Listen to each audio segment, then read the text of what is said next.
Chapters 1469, 1470, 1471, 1472। Chapter start. Gu refinement hall पूरा सफेद रोशनी से भरा हुआ था। रोशनी इतनी तेज थी कि कोई भी सीधे उसकी तरफ नहीं देख सकता था। एक जबरदस्त ऑरा, जो मॉर्टल गू और इमॉर्टल गू के बीच का था, यह साफ बता रहा था कि गू रिफाइनमेंट अपने सबसे जरूरी मोड़ पर था। फैंग युआनस सफेद रोशनी में नहाया हुआ था, उसका पूरा ध्यान वही लगा था। उसके बगल में रिफाइनमेंट पाथ का गू इमॉर्टल सिक्स्थ हेयर गंभीर और थोड़ा घबराया हुआ दिख रहा था। वक्त आ गया है, अचानक सिक्स्थ हेयर बोला और उसने पूरा रिफाइनमेंट पाथ गू फॉर्मेशन हटा दिया। असल में हेवनली सीक्रेट इमॉर्टल गू को रिफाइन करने का सबसे अच्छा तरीका लाइट पाथ रिफाइनमेंट मेथड था। इसके अलावा दूसरे पाथ से सिर्फ ज्यादा मेहनत लगती और रिजल्ट कमजोर मिलता, कुछ तो उल्टा असर भी करते थे। और इस आखिरी स्टेप पर रिफाइनमेंट पाथ गू फॉर्मेशन को बैंड करना जरूरी था। गू इमॉर्टल को यह आखिरी स्टेप खुद पूरा करना था। यह हेवनली सीक्रेट इमॉर्टल गू के रिफाइनमेंट की सबसे अनोखी बात थी। लगभग किसी और इमॉर्टल गू में ऐसी जरूरत नहीं होती थी। सिर्फ हेवनली सीक्रेट इमॉर्टल गू को किसी नियम में बांधा नहीं जा सकता था, उस आजादी की हालत में हाई रिफाइन करना पड़ता था। बिना शक ये गू रिफाइन करने वाले गू इमॉर्टल के लिए एक बहुत बड़ा इम्तिहान था, क्योंकि गू इमॉर्टल को यूएस एक पैल में इमॉर्टल फॉर्मेशन की जगह लेनी थी और गू रिफाइनमेंट का आखिरी स्टेप खुद पूरा करना था। लेकिन गू इमॉर्टल का कंट्रोल हद से ज्यादा नहीं हो सकता था, वरना यह भी एक तरह की बंदिश हो जाती और हेवनली सीक्रेट इमॉर्टल गू रिफाइन नहीं हो पाता। इस स्टेप के लिए एक अजीब सा बैलेंस चाहिए था, इसकी बारीकी लफ्जों में बयान नहीं की जा सकती थी। सिर्फ रिफाइन करने वाला गू इमॉर्टल हाई इसे महसूस कर सकता था। आखिरी स्टेप पर फैंग युआन के दिमाग में अनगिनत ख्याल चल रहे थे।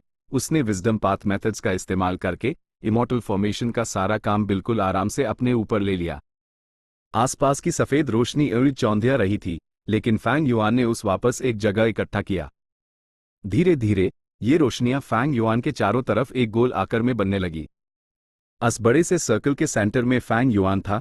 शुरू में वहां सिर्फ रोशनी थी, लेकिन कुछ सांसों के बाद एक ठोस आकार दिखने लगा।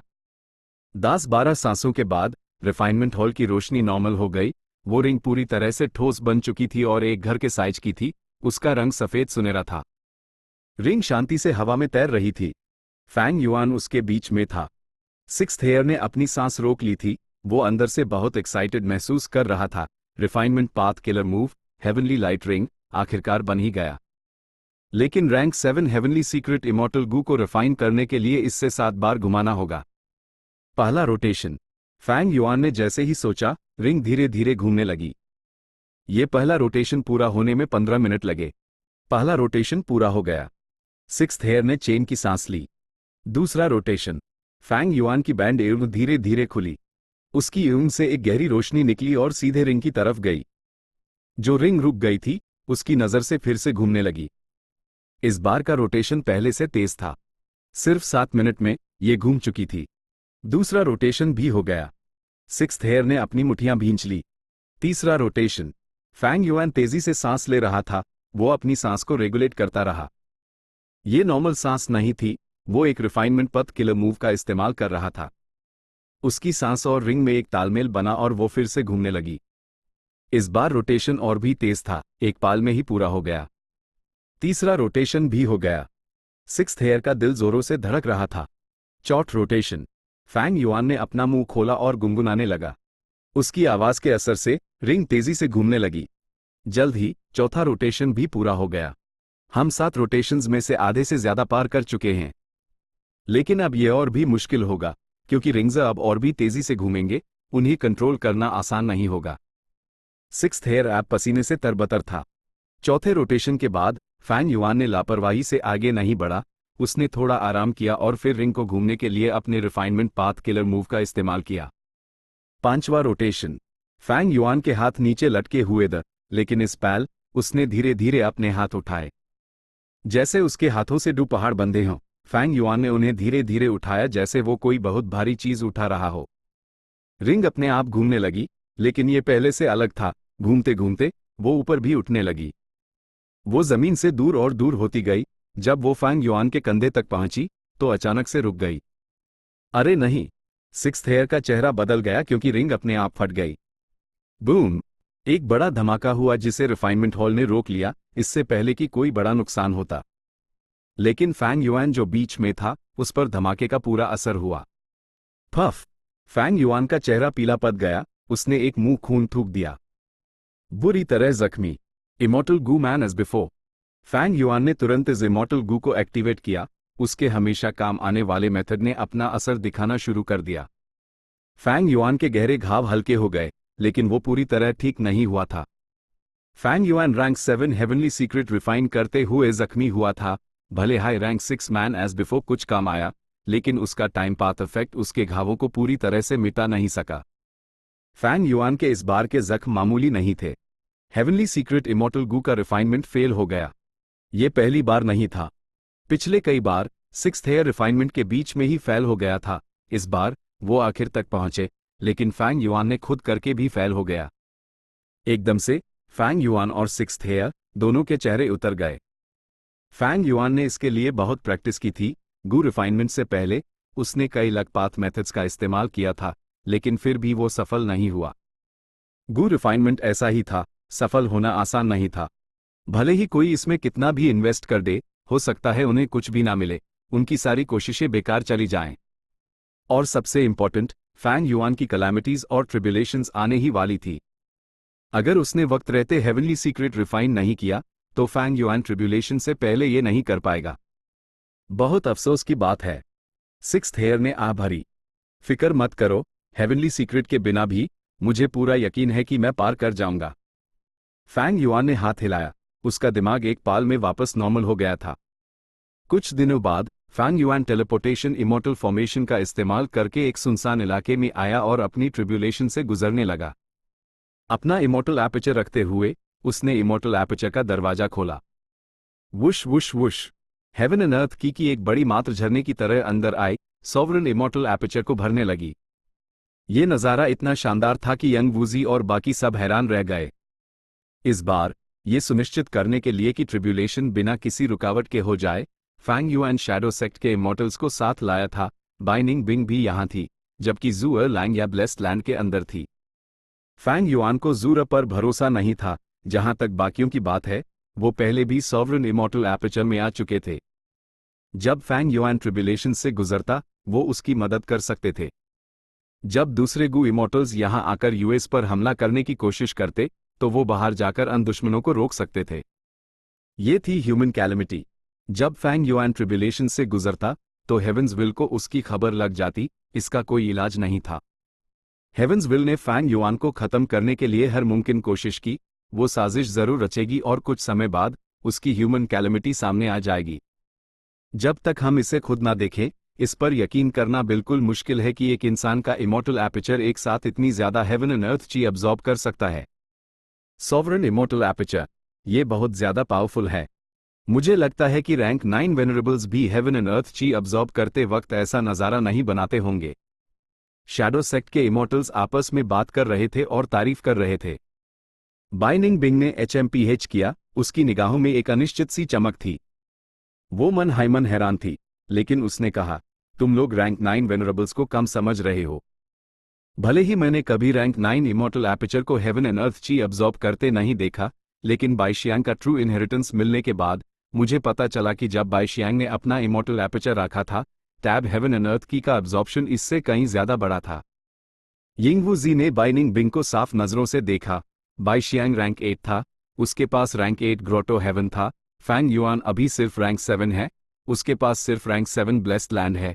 दोनों की तुलना नहीं हो सकती। इसके अलावा सॉवरन इमॉर्टल एपर्चर बहुत बड़ा है, बहुत सी जगहें अभी तक डेवलप नहीं हुई हैं, इसका पोटेंशियल अनइमेजिनेबल है। इसके आगे बाइशियांग ग्रोटो हेवनस वक्त पूरा भर चुका था। रिसोर्सेज पूरे इमॉर्टल एपर्चर में फैले हुए इन रिसोर्सेज ने नेचुरल तौर पर बहुत सारी हेवन एंड अर्थ की खर्च की। बाइनिंग बिंग चुप हो गई। वूजी सही कह रहा है। फेरी मियाओ येन हल्के से हंसी। बाकी गू इमॉर्टल्स ने हाँ में सिर हिलाया। काफी देर बाद सॉवरन इमॉर्टल एपर्चर ने हेवन एंड अर्थ की का अब्सॉर्प्शन पूरा कर लिया। ट्रिब्यूलेशन मिनी रेड हेवन में बनने लगी। फैंग युआन का अभी का शरीर मिनी रेड हेवन के अंदर था। यह ट्रिब्यूलेशन फैंग युआन पर निशाना साध रही थी, ये कहीं और नहीं आएगी। और उसने मिनी रेड हेवन क्यों चुना? इसका कारण था कि यह जगह खाली थी, ये वही जगह थी जहां उसने इमेमोरियल ईयर मंकी से लड़ाई की थी। यहाँ कोई रिसोर्सेज नहीं थे, यहाँ लड़ने से उसका नुकसान कम से कम होगा। अगर वो मिनी नॉर्दर्न प्लेन्स या मिनी सदर्न बॉर्डर में होते तो ट्रिब्यूलेशन अनगिनत रिसोर्सेज तबाह कर देती, जो फैंग युआन के लिए ठीक नहीं था। सॉवरन इमॉर्टल एपर्चर बहुत बड़ा है, अगर हम ट्रिब्यूलेशन से गुजर रहे होते तो हम रिसोर्सेज को तबाह होने से कैसे बचा पाते?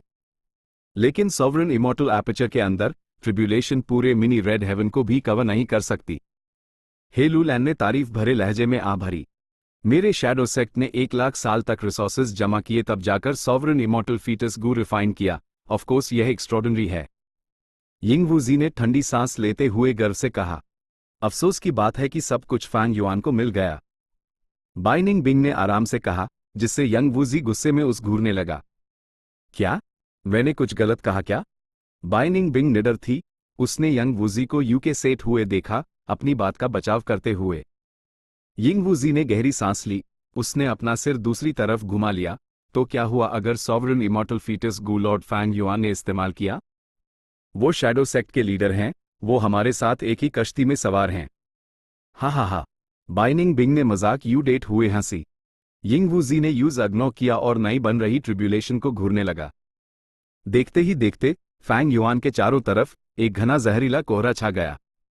जहरीला कोहरा बादलों की तरह हो रहा था और उसमें 5 अलग अलग रंग साफ दिख रहे थे। ये एक पॉइजन पाथ ट्रिब्यूलेशन है, लेडी व्हाइट रैबिट ने धीमे से कहा। या ये कहूं 5 पॉइजन ट्रिब्यूलेशन, यिंग वूजी ने कहा। उसके पास ज्यादा गहरा ज्ञान था। जैसा उसने अभी कहा था, 5 रंगों का जहरीला कोहरा 5 विशाल दानवों में बदल गया, एक सांप, बिच्छू, मकड़ी, मेढक और कनखजुरा। 5 दानवों ने फैंग युआन को धमकी भरे अंदाज में घेर लिया, लेकिन अभी तक हमला नहीं किया। वो ताकत इकट्ठा कर रहे थे। जैसे जैसे समय बीत रहा था, उनके शरीर बड़े होते जा रहे थे। फैंग युआन अभी तक हमला क्यों नहीं कर रहा? बाइनिंग बिंग ने माथे पर बाल डाले। अभी हमला करने का सबसे अच्छा समय था। जैसे जैसे समय बीतेगा, जहरीले जानवर और भी मजबूत हो जाएंगे। लेकिन फैंग युआन की स्ट्रैटेजी आम लोगों की सोच से अलग थी। उसने तब तक इंतजार किया जब तक 5 जहरीले जानवर अपनी पूरी ताकत तक न पहुंच गए। 5 पहाड़ जैसे शरीर लेकर फैंग युआन की तरफ झपटे। बाइनिंग बिंग और बाकी सब ने अपनी सांसें रोक ली। ट्रिब्यूलेशन इतनी शक्तिशाली थी कि वो सिर्फ देखने वाले होकर भी दान रह गए। ये कोई मामूली रैंक 7 ट्रिब्यूलेशन नहीं थी, इसे हेवंस विल ने बढ़ाया था। इसमें इस दुनिया की अनुमति के मुताबिक सबसे ज्यादा ताकत थी। बस इतना ही? फैंग युआन ने अंग घुमाई और वहीं से गायब हो गया। Boom boom boom. अगले हाईपैल लगातार बिजली कड़कने जैसी आवाजें गूंजने लगी। बाइनिंग बिंग और बाकी सब सुई की नोक जैसे छोटी पुतलियों से देख रहे थे कि कैसे फैंग युआन युम के मैदान में तूफान मचा रहा था। 5 जहरीले जानवर उसके अनगिनत हमलों से पूरी तरह दब गए थे। थोड़ी देर बाद जहरीला कोहरा छट गया। बैटलफील्ड में सिर्फ फैंग युआन एक दानव देवता की तरह खड़ा था। उसने बैटलफील्ड के चारों तरफ देखा और अपने ही हाथों को घूर कर बड़बड़ाया। रैंक 7 हेवनली ट्रिब्यूलेशन कुछ ज्यादा ही कमजोर है। चैप्टर 1470 सौदा करने का इरादा। भले हाई हेवंस विल मुझ एक अदरवर्ल्डली डेमन से छुटकारा पाना चाहता है और हेवनली ट्रिब्यूलेशन की ताकत को उसकी हद तक बढ़ा दिया, पर वो मेरा कुछ नहीं बिगाड़ सका। यह ट्रिब्यूलेशन फैंग युआन के लिए मुश्किल नहीं थी। उसने इस ट्रिब्यूलेशन के लिए पूरी तैयारी की थी और उसके पास अभी भी बहुत सारे ट्रम्प कार्ड्स बचे हुए थे। यिंग वूजी और बाकी सब फैंग युआन का सोलो शो देख रहे थे और आखिर में बेकार साबित हुए। वो सॉवरन इमॉर्टल एपर्चर को देखकर हैरान और चकित थे। रैंक 7 गू इमॉर्टल्स को 24 अर्थली कैलामिटीज, 3 हेवनली ट्रिब्यूलेशंस और 3 ग्रैंड ट्रिब्यूलेशंस से गुजारना पड़ता था। फैंग युआन ने सब्र से 5 जहरीले जानवरों के पीक तक पहुंचने का इंतजार किया और फिर उनसे निपटा। वो हेवनली ट्रिब्यूलेशन की ताकत की हद को जांचना चाहता था। एक रैंक 7 हेवनली ट्रिब्यूलेशन अब उसके लिए कोई खतरा नहीं था। अर्थली कैलामिटीज तो और भी कमजोर थी। सिर्फ ग्रैंड ट्रिब्यूलेशंस के बारे में कुछ कहा नहीं जा सकता था। ग्रैंड ट्रिब्यूलेशंस कितनी मजबूत हो सकती हैं, फैंग युआन को नहीं पता था। उसने एक बार भी इसका सामना नहीं किया था। उसका रैंक 7 कल्टिवेशन लेवल एपर्चर्स को हड़प कर हासिल किया गया था। उसने उनका कल्टिवेशन लेवल छीन लिया था। ये पहली बार था जब वो रैंक 7 हेवनली ट्रिब्यूलेशन से गुजर रहा था। इसके बाद फैंग युआन ने परसीवेबल डाउ इमॉर्टल गू का इस्तेमाल करके अनुमान लगाया कि यूसेस हेवनली ट्रिब्यूलेशन से 1000 पॉइजन पाथ डाउ मार्क्स माइल हैं। ए फ्लैट से जब भी Fang Yuan poison path immortal Gu का इस्तेमाल करेगा, यूज 100% का एम्प्लीफिकेशन मिलेगा। हेवनली ट्रिब्यूलेशंस एवरेज में लगभग 750 डाउ मार्क्स देती थी। फैंग युआन को 1000 मिले। इसका कारण था कि हेवंसविल ने उसकी ताकत को हद तक बढ़ा दिया था। लेकिन ये फायदे अभी उसकी जरूरत नहीं थे। पहली बात, उसके पास पालने के लिए पॉइजन पाथ के रिसोर्सेज नहीं थे। उसका पॉइजन पाथ अटेनमेंट लेवल बहुत कम था और उसके पास सिर्फ एक पॉइजन पाथ इमॉर्टल गू था, वुमेन्स हार्ट। साफ जाहिर था हेवंसविल ने जानबूझकर पॉइजन पाथ चुना था ताकि फैंग युआन की ग्रोथ धीमी हो सके। अगली बार जब मेन हेवनली ट्रिब्यूलेशन से गुजरूंगा तो हो सकता है हेवंसविल हेवनली ट्रिब्यूलेशन की ताकत को उसकी हद तक कम कर दे। फैंग युआन बिना सोचे ये अंदाजा लगा सकता था। इस हेवनली ट्रिब्यूलेशन ने हेवंसविल को यह एहसास दिला दिया था कि वो फैंग युआन का कुछ नहीं बिगाड़ सकती, अब वो उसकी ताकत को हद तक नहीं बढ़ाएगी। आखिरकार इससे उस सिर्फ और ज्यादा डाउ मार्क्स मिलेंगे, उस मजबूत बनाने के अलावा इसका कोई मतलब नहीं था। इसका मतलब है कि आगे चलकर ट्रिब्यूलेशंस पार करने पर मेरे डाउ मार्क गेन्स बहुत कम होंगे। ए फ्लैट आगे बढ़ने का सही तरीका एपेचेस को हड़पना हाई है। फैंग युआन समझ गया, एपेचेस को हड़पना सॉवरेन इमॉर्टल एपेचर का फायदा था, ये भविष्य में जरूर इस्तेमाल होगा। लेकिन अब जब उसके पास अपर एक्सट्रीम हेवनली ईगल की कमी थी और फैंग युआन अकेले में कल्टिवेट कर रहा था, इसके लिए मौके नहीं मिल रहे थे। रिवर ऑफ टाइम बीता रहा, समय तेजी से गुजरा, 1 महीना बीत गया। इस दौरान फैंग युआन एक अर्थली कैलेमिटी से गुजरा, जैसा उसने सोचा था। डाउ मार्क्स में फायदा बहुत कम हुआ। लेकिन दूसरे मामलों में फैंग युआन की इंप्रूवमेंट्स काफी बड़ी थी, उसके फायदे जबरदस्त थे। सोल पाथ के मामले में उसकी soul foundation 50 million man soul तक पहुंच गई। उसकी सोल इतनी कंडेंस्ड हो गई थी कि उसमें ठोस बनने के लक्षण दिखने लगे थे। और सबसे जरूरी, उसका immortal killer move ghost official garment और भी मोटा हो रहा था। यह फैंग युआन को अब और भी ज्यादा मजबूती से बचा रहा था। उधर ही लूलन के पास उसने पहले ही स्टार को रिफाइन कर लिया था। फैंग युआन ने स्टार आइज इमॉर्टल गू का इस्तेमाल करने की कोशिश की, इसका इन्वेस्टिगेटिव इफेक्ट जबरदस्त था। इस इमॉर्टल गू के साथ उसकी इन्वेस्टिगेटिव एस्पेक्ट को काफी ताकत मिली। इमॉर्टल एपर्चर मैनेजमेंट के मामले में बेसिक डेवलपमेंट पहले ही पूरा हो चुका था। उसने अपने लगभग सारे इमॉर्टल एसेंस स्टोन स्टोरेज खर्च कर दिए थे और स्नोमैन से मिले 3 तोहफे भी। आखिर में उसने लंग या सेक्ट से भी कुछ रिसोर्सेज उधार लिए अपनी बुनियाद पूरी करने के लिए। लेकिन अब भले हाई फैंग युआन ने उन्हें अभी तक खिलाया नहीं था, फाउंडेशन सेट हो चुका था। ये बिल्कुल वैसा था जैसे खाने से पहले टेबल पर बर्तन लगे हों, जबकि चावल अभी भी कुकर में पक रहे थे। जब तक वो डेवलप करता रहेगा, उस आगे चलकर सफलता जरूर मिलेगी। इमॉर्टल एपर्चर डेवलपमेंट के 7 लेवल्स थे। पहला लेवल था मॉर्टल रिसोर्स पॉइंट्स बनाना। दूसरा लेवल था इमॉर्टल गू को खिलाने के लिए इमॉर्टल मटेरियल रिसोर्सेज का होना। तीसरा लेवल था इमॉर्टल बीस्ट्स और पौधों को पालना और पैदा करना, इकोसिस्टम को पूरा करना। चौथा लेवल था बाहरी व्यापार और मुनाफे के लिए रिसोर्सेज पैदा करना। फैंग युआन पहले ही चौथे लेवल में दाखिल हो चुका था, लेकिन उसका एक पैर अभी भी दूसरे लेवल में था। ए फ्लैट जब दूसरा लेवल हो गया था, फैंग युआन का दूसरा पैर तीसरे लेवल में दाखिल हो गया। तीसरा लेवल था इमॉर्टल बीस्ट्स और पौधों को पालना और पैदा करना, इकोसिस्टम को पूरा करना। इस लेवल का क्राइटेरिया था, इन इमॉर्टल बीस्ट्स और पौधों को इमॉर्टल एपर्चर के इकोसिस्टम में पूरी तरह से मिल जाना चाहिए, उन्हें अंदर के जीवों के साथ एक फूड चेन बनानी चाहिए। फैंग युआन ने यह पहले भी किया था, लेकिन अब इसकी कमी थी, क्योंकि उसके 2 सबसे बड़े जानवरों के ग्रुप, ईगल ग्रुप और year beast group, immortal aperture में पूरी तरह से असिमुलेट नहीं हुए थे। ईगल्स को अपना खाना खुद शिकार करना पड़ता था, लेकिन फिलहाल फैंग युआन लैंग या सेक्ट और ट्रेजर येलो हेवन से खाना खरीद रहा था। यह बीस्ट ईयर गू को खाने के तौर पर इस्तेमाल करते थे, जिसे फैंग युआन खुद पैदा करता था। रैंक 8 इमॉर्टल गू ईयर्स फ्लो लाइक वाटर ने इसमें बहुत बड़ा रोल निभाया था। इसके बिना फैंग युआन इतनी बड़ी आबादी में ईयर बीस्ट्स नहीं पाल सकता था। तीसरे लेवल का डेवलपमेंट इंतजार कर सकता है। फैंग युआन आगे बढ़ना चाहता था, लेकिन उसके पास स्टॉक नहीं था, अभी उसके पास फंड्स की कमी थी। अपने इमॉर्टल एपर्चर को डेवलप करने के लिए उस चौथे लेवल पर काम करना होगा और अपनी ट्रेडिंग कैपेबिलिटीज बढ़ानी होगी। अभी फैंग युआन के पास रेवेन्यू के 9 सोर्सेस थे। पहला था गट्स गू। ये एक मोनोपोली थी जिसमें बहुत पोटेंशियल था, लेकिन इसमें बहुत इन्वेस्ट करना था और रेवेन्यू लैंग या सेक्ट के साथ बांटना था। अभी फैंग युआन के सारे गट्स गू उसके सोल पथ को कल्टिवेट करने में इस्तेमाल हो रहे थे। उसका प्रॉफिट इस वक्त 0 था। उसके बाद था ईयर गू। फैंग युआन ने अभी तक येर्गू के मार्केट पर कब्जा नहीं किया था और उसके पहले के एक्शंस की वजह से अगले कुछ सालों तक येर्गू का रेवेन्यू बहुत खराब रहने वाला था।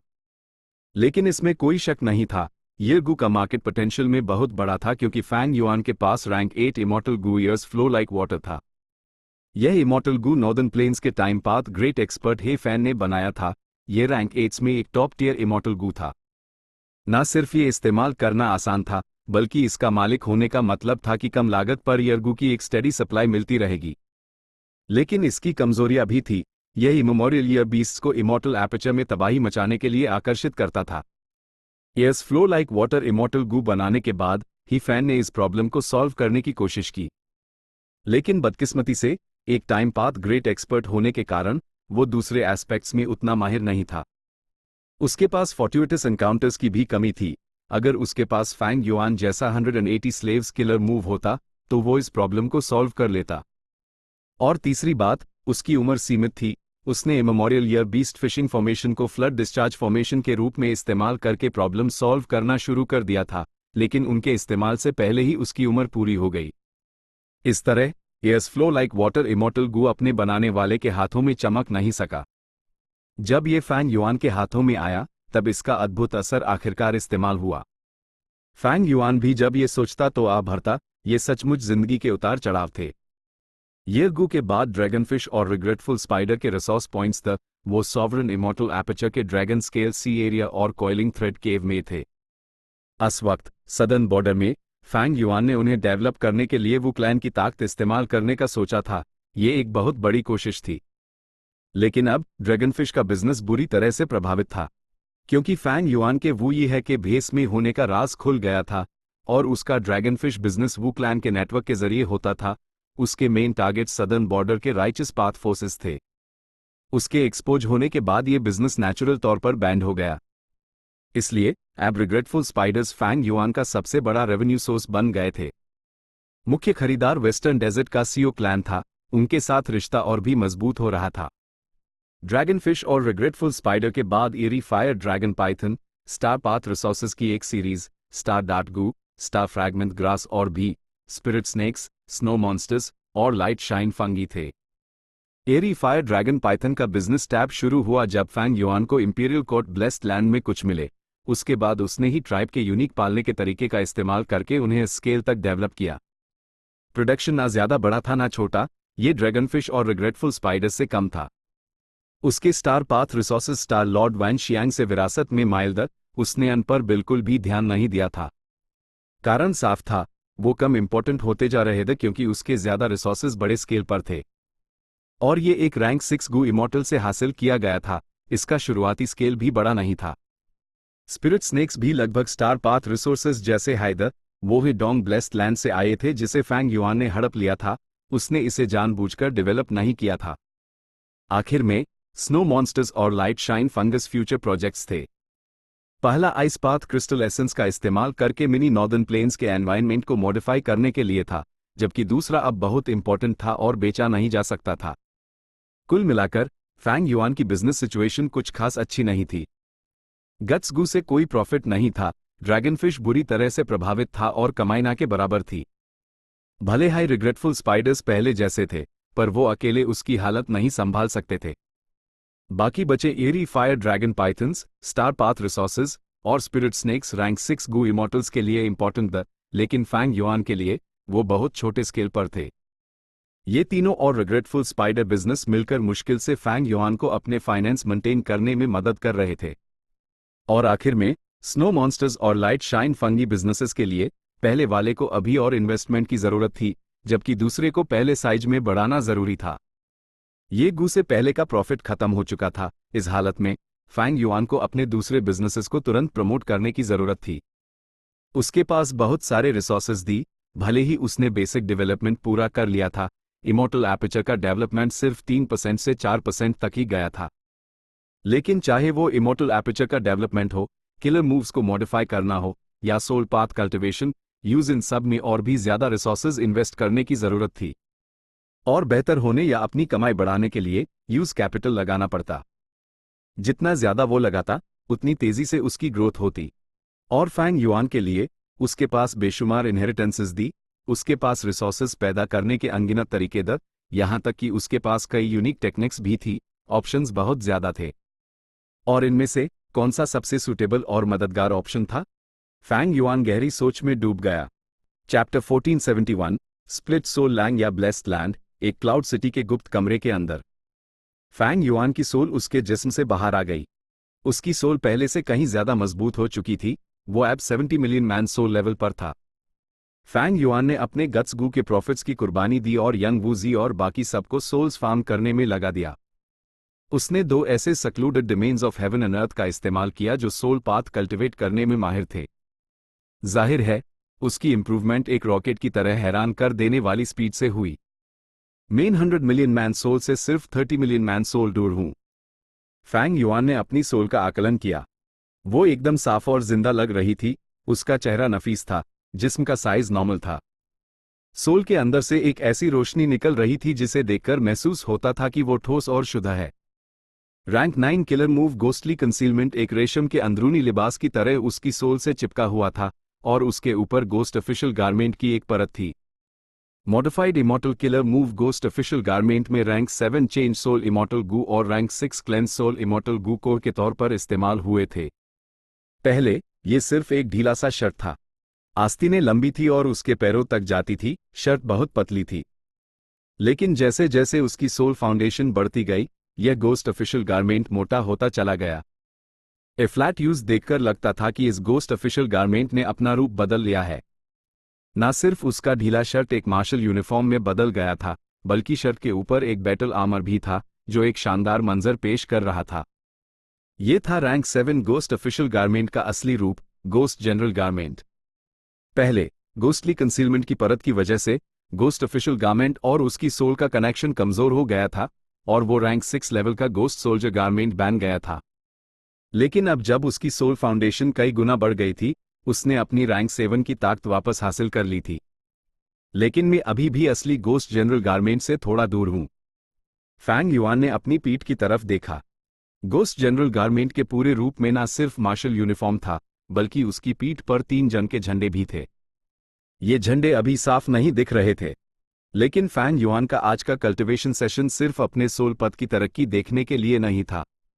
भले ही उसकी सोल ने उसका जिस्म छोड़ दिया था, उसके जिस्म के दिमाग में अभी भी विल्स मौजूद थे। उन्होंने एक इमॉर्टल किलर मूव इस्तेमाल करना शुरू किया, स्प्लिट सोल। यह मूव स्पेक्ट्रल सोल के असली इनहेरिटेंस से आया था। फैंग युआन ने इसे मॉडिफाई करने के बाद अब वो इसे इस्तेमाल कर सकता था। एक जबरदस्त दर्द ने फैंग युआन की सोल पर हमला किया। उसकी सोल को भारी चोट पहुंची। फैंग युआन ने अपने दांत भींचे और उसकी सोल वापस उसके जिस्म में चली गई। ये पहली बार था जब वो killer move split soul activate कर रहा था। स्प्लिट सोल आम किलर मूव से अलग था। इसके लिए गू इमॉर्टल की सोल को जिस्म से बाहर निकलना पड़ता था और गू वॉर्म्स को कंट्रोल करने के लिए थॉट्स, विल्स या इमोशंस छोड़ने पड़ते थे। यह नॉर्मल इमॉर्टल किलर मूव से इस्तेमाल करने में ज्यादा मुश्किल था। एक्टिवेशन फेल होने के बाद फैंग युआन ने चुपचाप गट्स गू का इस्तेमाल करके खुद को ठीक किया। अगर स्प्लिट सोल सफल हो जाता तो यूज अपनी सोल को तोड़ने में कोई दर्द महसूस नहीं होता, ये पानी पीने जैसा आसान होता। लेकिन अगर वो फेल हो जाता तो परिणाम गंभीर होते। नॉर्मल हालत में उसकी सोल सीधे बिखर जाती। इसलिए कमजोर सोल फाउंडेशन वाले गू इमॉर्टल्स इस मूव को बिना सोचे समझे इस्तेमाल नहीं कर सकते थे, ये खुदकुशी के बराबर होता। फैंग युआन ने इसे तब ट्राई करना शुरू किया जब वो 10 मिलियन मैन सोल तक पहुंच गया था। अभी तक उसके sword path killer moves modify हो चुके थे, वो उनसे वाकिफ हो गया था। ए फ्लैट उसने सोल पाथ किलर मूव्स को मॉडिफाई करना और उनकी प्रैक्टिस करना शुरू कर दिया था। स्प्लिट सोल के अलावा soul suppression, soul howl, soul explosion, devour soul, soul replacement, soul beast summoning और भी कई थे। फैंग युआन के पास ज्यादा सोल पाथ इमॉर्टल गू नहीं थे। वो इन मूव्स को दोबारा इस्तेमाल कर सकता था, लेकिन असर बहुत कम हो जाता। फैंग युआन की बैटल स्ट्रेंथ की ऊपरी सीमा रिवर्स फ्लो प्रोटेक्शन सील पे करता था। चाहे वो सोल पाथ मेथड्स हों, स्वॉर्ड पाथ या विजडम पाथ, वो सब सिर्फ फैंग युआन के मूव्स की वैरायटी बढ़ाने के लिए थे। सोल पाथ किलर मूव्स को मॉडिफाई करने और प्रैक्टिस करने में फैंग युआन का बहुत सारा वक्त और एनर्जी खर्च हो रहा था। और अपने इमॉर्टल एपर्चर के डेवलपमेंट के लिए फैंग युआन ने अपना फोकस तय कर लिया था। उसने इस पर सोचा और ड्रैगनफिश को चुना। पहली बात, ड्रैगनफिश बिजनेस की बुनियाद पहले से थी और इस दौरान फैंग युआन ने अपने इमॉर्टल एपर्चर में बहुत सारे ड्रैगनफिश जमा कर लिए थे। उसके पास काफी स्टॉक था। दूसरी बात, फैंग युआन पहले भी ड्रैगनफिश बिजनेस में शामिल रह चुका था और उसके पास अनुभव था। यही अर्गू बिजनेस जैसा नहीं था जिसमें वो बिल्कुल नया था। आखिर में ड्रैगनफिश में ट्रांसफॉर्मेशन पथ और फूड पाथ डाओ मार्क्स थे। अफवाहों के मुताबिक ड्रैगनफिश एक फूड पाथ गू इमॉर्टल द्वारा बनाए गए जीव थे। फैंग युआन के पास अब सबसे ऑथेंटिक फूड पाथ इनहेरिटेंस था। उसमें ड्रैगनफिश को बड़े पैमाने पर पालने के कई तरीके थे। Dragon scale sea area. Fang Yuan ने पहले इस सी एरिया को और बढ़ाया। उसने इस सी एरिया में इमॉर्टल गू फॉर्मेशन को भी मॉडिफाई किया। एक बिल्कुल नया इमॉर्टल गू फॉर्मेशन जिसमें rank 6 snake immortal Gu, rank 7 dragon scale, rank 7 dragon breath और रैंक 6 ड्रैगन स्ट्रेंथ कोर साथ हाई 1,30,000 मॉर्टल गू सप्लीमेंट्री गू के तौर पर थे। सिर्फ इस विशाल इमॉर्टल फॉर्मेशन को मॉडिफाई करने में हाई फैंग युआन को 3 दिन लग गए। इन 3 दिनों में फैंग युआन ना सोया ना आराम किया, वो लाइट ऑफ विजडम में डूबा रहा। इमॉर्टल फॉर्मेशन बनाने में 12 दिन लगे। आधे महीने बाद फैंग युआन ने इस ड्रैगनफिश रिसोर्स पॉइंट को एक लार्ज साइज्ड रिसोर्स पॉइंट से एक जायंट रिसोर्स पॉइंट में सफलतापूर्वक बदल दिया। इस तरह ड्रैगनफिश और भी तेजी से बढ़ने लगे और सॉवरेन इमॉर्टल एपर्चर के तेज टाइम फ्लो के साथ वो तेजी से प्रजनन करते। फैंग युआन ने ड्रैगनफिश बिजनेस के लिए नए बेचने वाले ढूंढने शुरू कर दिए। लैंगया सेक्ट आसानी से मान गया। स्नोमैन ट्राइब ने भी फैंग युआन से नियमित रूप से ड्रैगनफिश खरीदने पर हामी भर दी। वेस्टर्न डेजर्ट का सीओ क्लैन भी रिग्रेटफुल स्पाइडर्स के साथ अपने रिश्ते की वजह से फैंग युआन के ड्रैगनफिश बिजनेस का एक बड़ा कस्टमर बन गया। जहां तक नॉर्दर्न प्लेन्स के छू ट्राइब की बात है, छूडू ने चुपके से फैंग युआन से बात करके 10 साल से ज्यादा का बिजनेस एग्रीमेंट कर लिया। शुरुआत अच्छी थी, लेकिन अब आगे असली काम था। फैंग युआन ने इन ड्रैगनफिश को ट्रेजर येलो हेवन में डाल दिया। उसने जाहिर है अलग अलग विल्स रखे और अपनी पहचान बदल दी ताकि लोग पता न लगा सके कि वो कौन है। इस बार फैंग युआन ने येरगू बिजनेस से अलग स्ट्रैटेजी अपनाई। येरगू बिजनेस में फैंग युआन का एक निश्चित फायदा था, वो जोर जबरदस्ती से घुस सकता था और अपनी सारी रुकावटों को तोड़ सकता था। लेकिन ड्रैगनफिश के मामले में फैंग युआन की पालने की लागत कुछ खास सस्ती नहीं थी, भले ही उसके पास अच्छे तरीके थे। इसलिए इस बार उसने धीरे धीरे अपने ड्रैगनफिश की साले का स्केल बढ़ाया। वो ये जानबूझकर कर रहा था। बहुत कम हलचल हुई और ट्रेजर येलो हेवन पहले जैसा ही था। फैंग युआन कल्टिवेट करते हुए चुपचाप मार्केट के ट्रेंड पर नजर रखे हुए था। ईस्टर्न सी गू इमॉर्टल यूचन एक ड्रैगनफिश को पकड़े हुए उस देख रही थी। लालटेन की रोशनी में उसका खूबसूरत चेहरा गंभीर था और माथे पर शिकन थी। उसने कई बार ड्रैगनफिश को ध्यान से जांचा और फिर उस अपने इमॉर्टल एपर्चर में रख दिया, अपने आप से हल्की सी आह भरते हुए। पता नहीं ये शख्स कहां से आया है, ये लोग वाकई मजबूत हैं। ना सिर्फ इनके ड्रैगनफिश बहुत बेहतरीन हैं, बल्कि उनका स्टॉक भी लगातार आ रहा है। यूचैन ट्रेजर येलो हेवन में ड्रैगनफिश बिजनेस की नंबर 1 सेलर थी। येरगू बिजनेस में 3 बड़े सेलर्स लेकिन ड्रैगनफिश बिजनेस को अकेले यूचैन लीड कर रही थी। वो बाकी गू इमॉर्टल्स से बहुत आगे थी, वो दशकों से नंबर 1 थी। एक तरफ वो एक वाटर पाथ गू इमॉर्टल थी, यूज ड्रैगनफिश पालने में नेचुरल एडवांटेज था। दूसरी तरफ उसने मशहूर ड्रैगनफिश सी एरिया पर कब्जा कर रखा था। ये एक नेचुरल ब्रीडिंग ग्राउंड था, इसका स्केल बहुत बड़ा था। यूचैन न सिर्फ अपने इमॉर्टल एपर्चर में ड्रैगनफिश पैदा करती थी, बल्कि उसने ईस्टर्न सी में एक इलाके पर भी कब्जा किया हुआ था। दोनों प्रोडक्शन ग्राउंड्स के साथ उसका ड्रैगनफिश स्टॉक बेमिसाल था। इन बाहरी कारणों के अलावा यूचैन एक सतर्क इंसान थी जिसके कई जानकार थे। वो लोगों को तेजी से परख सकती थी और उसकी इंद्रियां बहुत तेज थी। ड्रैगनफिश बिजनेस पर राज करने के लिए यूचैन के पास जरूर कुछ खास बातें थी। इस बार फैंग युआन ने चुपके से अपने ड्रैगनफिश का स्टॉक बढ़ाया और यूचैन ने तुरंत इसे महसूस कर लिया। यूचैन ने फैंग युआन से ड्रैगनफिश का एक बैच खरीदा और उन्हें देखने के बाद उस समझ आ गया कि फैंग युआन एक बहुत बड़ा दुश्मन है। यूचैन ने इस पर बहुत ध्यान दिया और तुरंत फैंग युआन के बैकग्राउंड का पता लगाने की कोशिश की। अपने आप को और अपने दुश्मन को जानो और तुम कभी नहीं हारोगे। लेकिन भले ही उसने खरीदार का भेस बदलकर उससे जानकारी निकलने की कोशिश की, फैंग युआन के विल ने कोई कमी नहीं छोड़ी। यहां तक कि जब यूचैन ने फैंग युआन से कम्युनिकेट करने की इच्छा जाहिर की, फैंग युआन सामने नहीं आया। कुछ दिनों बाद यूचैन को प्रेशर बढ़ता हुआ महसूस हुआ। उसने पाया कि फैंग युआन का स्टॉक धीरे धीरे बढ़ रहा था और ट्रेजर येलो हेवन के मार्केट में कई गु इमोर्टल्स पहले हाई इस बदलाव को देख रहे थे। भले हाईफैंग युआन ने कोई हंगामा नहीं किया, युछन को अब ज्यादा प्रेशर महसूस होने लगा था। मैं ऐसे ही नहीं रह सकती। युचान अब और इंतजार नहीं कर सकती थी। उसने ड्रैगनफिश सी एरिया छोड़ दिया। वो उड़ नहीं रही थी, वो तैर रही थी। कुछ सोली के बाद यूज एक अंडरकरंट मिला। युचान अंडरकरंट में घुस गई और इस नेचुरल फिनोमिनन का इस्तेमाल करके अपनी यात्रा को तेज किया। यह ईस्टर्न सी की खासियत थी, बाकी 4 रीजन्स में यह नहीं था। चैप्टर 1472 फैंग युआन की सागाई। युछन एक वाटर पाथ गु इमोर्टल थी। उसने सफर के लिए अंडरकरंट का इस्तेमाल किया, जो आम गु इमोर्टल्स के उड़ने से भी तेज था। वो कई अंडरकरंट से गुजरी। कुछ दिनों बाद युचान नानगोंग क्लैन के समुद्री इलाके में पहुंची। नानगोंग क्लैन ईस्टर्न सी का एक राइचस पाथ सुपरफोर्स था। युछन उनकी सीमा पर पहुंचने के बाद रुक गई और एक अनजान द्वीप पर उतरी। वो यहां नानगोंग क्लैन से मदद मांगने आई थी। आने से पहले उसने इंफॉर्मेशन पाथ मेथड्स का इस्तेमाल करके उन्हें सूचित कर दिया था। जैसा कि उम्मीद थी, युछन को ज्यादा इंतजार नहीं करना पड़ा। एक नानगोंग क्लैन का गु इमोर्टल उसकी प्रतीक्षा कर रहा था। फेरी युचान, मास्टर हुआ ने मुझे यहां आपका स्वागत करने के लिए भेजा है। वो पहले से हाई हुआ कियाओ पवेलियन में आपका इंतजार कर रहे हैं। नानगोंग क्लैन का गु इमोर्टल बहुत अदब से पेश आया। उसने एक सुपरफोर्स के मेंबर वाला घमंड नहीं दिखाया। एक तरफ उसके पास सिर्फ रैंक 6 कल्टिवेशन लेवल था, जबकि युचान रैंक 7 थी। दूसरी तरफ युछन एक लोन कल्टिवेटर थी, लेकिन उसके कनेक्शंस बहुत थे। वो ईस्टर्न सी की 6 सार्वजनिक रूप से मान्यता प्राप्त महान परियों में से एक थी। उसकी शोहरत दूर दूर तक थी। नानगोंग क्लैन के गु इमोर्टल को यूज पूरा सम्मान देना ही था।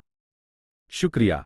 युचान हल्का सा मुस्कुराए, जिससे नानगोंग क्लैन के गु इमोर्टल का दिल तेजी से धड़कने लगा। फेरी, मेरे पीछे आइए। नानगोंग क्लैन के गु इमोर्टल ने खुद को संभाला और रास्ता दिखाया। युछन उसके साथ समुद्र में उतरी और अंडरकरंट में चली गई। कई बार रास्ता बदलने के बाद युचान ने समुद्र में एक इमोर्टल गु हाउस देखा। यह इमोर्टल गु हाउस खास तौर पर बनाया गया था। बीच में एक पवेलियन था, जिसमें पत्थर की मेजें और कुर्सियां थीं। एक गु इमोर्टल वहां चाय बना रहा था। युचान नानगोंग क्लैन के गु इमोर्टल के पीछे पीछे पवेलियन में दाखिल हुई। अंदर बैठे आदमी ने मुस्कुराते हुए कहा, फेरी युचान, आप इतनी दूर से आई हैं, माफ करना मैं आपका स्वागत करने नहीं आ सका। युचान मुस्कुराई, हुआन, तुम ईस्टर्न सी के 3 विजडम पाथ एक्सपर्ट्स में से एक हो। अगर तुम इतना घमंड दिखाओगे तो मैं क्या कर सकती हूं? युछन और हुआना बहुत अच्छे दोस्त दी। वो सिर्फ एक दूसरे से मजाक कर रहे थे। सच तो यह था कि हुआन असल में हुआ क्लैन का गु इमोर्टल था, लेकिन कुछ कारणों से उसने हुआ क्लैन छोड़ दिया था। हुआ क्लैन एक राइचस पाथ सुपरफोर्स था। भागते समय हुआना को युछन की मदद मिली थी और दोनों अच्छे दोस्त बन गए। इसके बाद नानगोंग क्लैन ने हुआना को शरण दी और उसने कल्टिवेट करते हुए ईस्टर्न सी में विजडम पथ के लिए अपनी पहचान बनाई। इस पर एक कविता भी थी। जियाडान ट्विन पोलर में बैठता है, हुआन नानगोंग में छिपा है।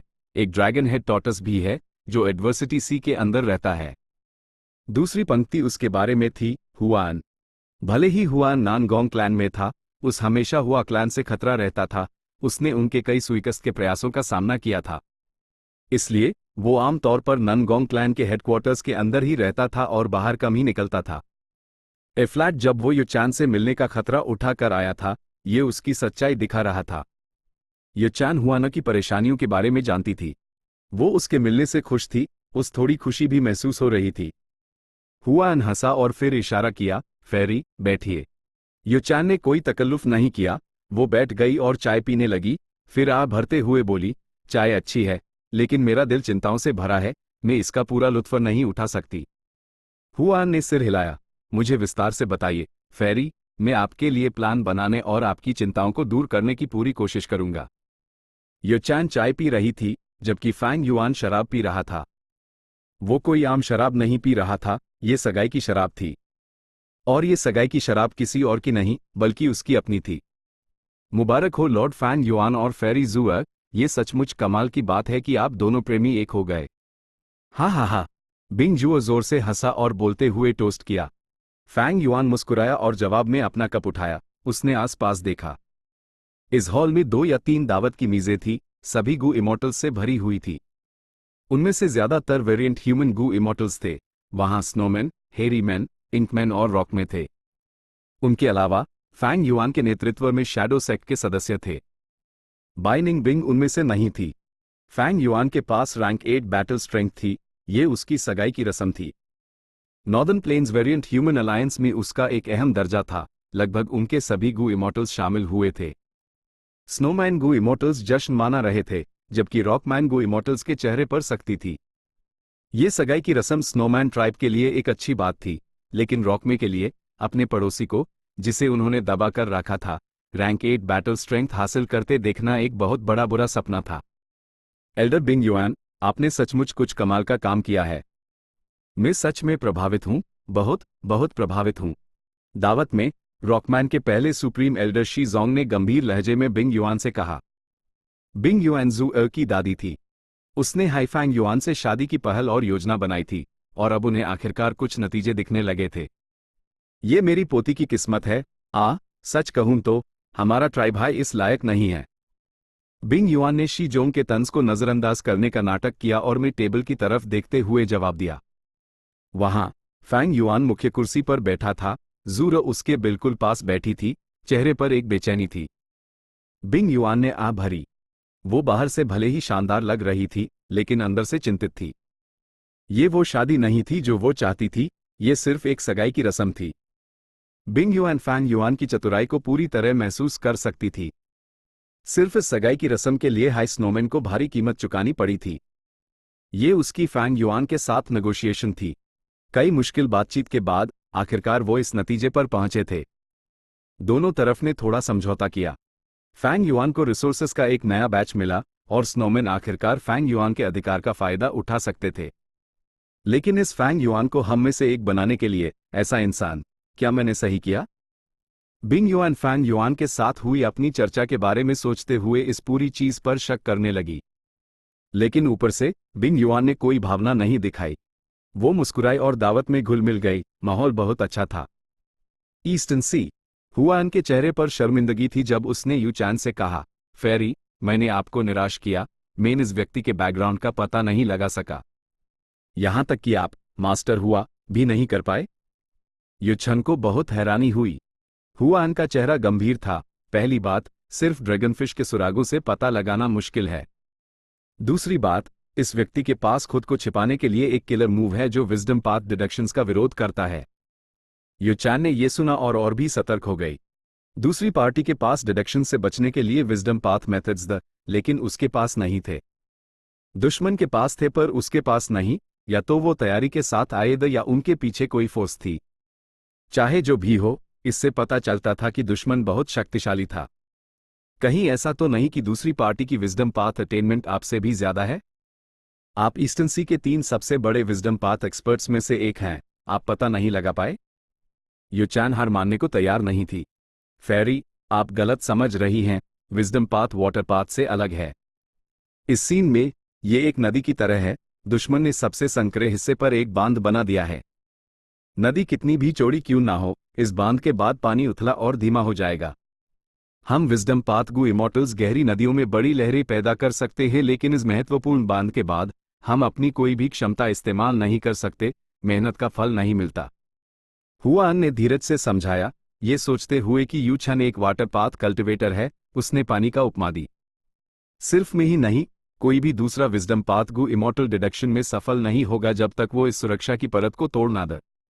भले ही ये सुरक्षा सिर्फ रैंक 6 लेवल की है। यू चैन परेशान थी। वो विजडम पाथ के बारे में ज्यादा नहीं जानती थी। सच तो ये है, ज्यादातर गू इमॉर्टल्स विजडम पाथ की बारीकियों के बारे में नहीं जानते थे। एक तरफ विजडम पाथ गू इमॉर्टल्स हमेशा से दुर्लभ रहे हैं। दूसरी तरफ विजडम पाथ गू इमॉर्टल्स जो विजडम पाथ की गहराइयों को जानते थे, वो अपनी खास जानकारियों और इनहेरिटेंसेस के बारे में दुनिया को बताना नहीं चाहते थे। यू चैन ने पहले सोचा था कि हुआना की मदद से वो फैंग युआन की जानकारी निकल पाएगी, लेकिन सोचा ना था कि वो यहां फैल हो जाएगी। लेकिन जितना ज्यादा ये हो रहा था, उतना हाई यू चैन हार मानना नहीं चाहती थी। हुआना उसकी शख्सियत को समझता था। यू चैन ना सिर्फ खूबसूरत थी, उसमें पानी जैसी दृढ़ता भी थी। वो अपनी मेहनत के बाल पर अपने इस मुकाम तक पहुंची थी और ऐसी उपलब्धियां हासिल की थी। इसलिए हुआन ने सुझाव दिया, हम और भी जांच पड़ताल कर सकते हैं। जैसे ही हमारे पास और जानकारी और सुराग होंगे, मेरे पास उसके डिफेंसेस को पार करने का बेहतर मौका होगा। भले ही एक सुराग छोटा हो, अगर हमारे पास बहुत सारे होंगे तो आखिरकार हमें सफलता का रास्ता मिल ही जाएगा। यो चैन ने सिर हिलाया। 1 मिनट रुकिए। उसने तुरंत अपनी चेतना को ट्रेजर येलो हेवन में भेजा और फैंग युआन के विल को ढूंढने लगी। उसकी पहले की जांच सफल नहीं हुई थी, लेकिन अब भी वो कोशिश करना चाहती थी। यू चैन, मुझे टेस्ट करना बैंड करो। मुझे ड्रैगनफिश बिजनेस में दिलचस्पी है, या ये कहूं, मैं इस बिजनेस में शामिल होना जरूर चाहता हूं। फैंग युआन के विल ने यू चैन को तुरंत बताया। यू चैन हैरान रह गई। उसका चेहरा बदल गया, उसकी चेतना उसके शरीर में लौट आई और उसने हुआन को सूचित किया। हुआन का चेहरा भी बदल गया। मुझे डर है कि इसका बैकग्राउंड बहुत बड़ा है। मैं ड्रैगनफिश बिजनेस में नंबर 1 हूं, मेरे साथ मुकाबला करने वाले का कोई बैकग्राउंड कैसे नहीं हो सकता? ये चैन ने हुआन पर ईंटें घुमाई। हुआन ने अपना सिर हिलाया, उसका चेहरा गंभीर था। मैं उसकी विजडम पाथ अटेनमेंट की बात कर रहा हूं। मेरा पहले का डिडक्शन उसने नोटिस कर लिया और उसने हम पर एक रिवर्स डिडक्शन किया। इस तरह उस तुम्हारी पहचान पता चली। मैं पहले से ही बहुत सावधान था, लेकिन वो इतनी कम जानकारी से तुम्हारी पहचान पता लगा सका। उसकी विजडम पाथ अटेनमेंट निश्चित रूप से मुझसे कम नहीं है। असल में ये ज्यादा हो सकती है। ऐसा है क्या? युछन एक बार फिर से चौंक गई। उसने उम्मीद नहीं की थी कि हुआन से मदद मांगने के बाद ना सिर्फ वो उनके बैकग्राउंड का पता लगाने में फेल हुआ, बल्कि वो खुद भी पहले ही एक्सपोज हो गई। Chapter and.